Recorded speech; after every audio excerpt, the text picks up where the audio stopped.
Samantala, pagpapatayo ng bagong munisipyo sa Mangaldan, prayoridad ng LGU. Para sa detalye, narito si Idol Jam Victorio. 104.7 IFM Report. Posibleng magpatayo ng bagong municipal hall ang lokal na pamahalaan ng Mangaldan sakaling makalikom na ng pondo ang tanggapan sa loob ng 3 taon. Isa umano itong prayoridad na proyekto sa bayan sa kabila ng hindi gaanong matibay na konstruksyon ng gusali para sa kaligtasan ng mga empleyado at mga bumibisitang residente.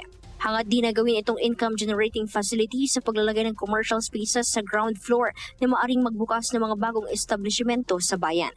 Bukod sa munisipyo, tinitignan din ang posibilidad na gawing museo ang presidensya sa bayan na naging opisina ng mga gobernadorsilyo at alkalde mayor sa bayan noong panahon ng mga Kastila.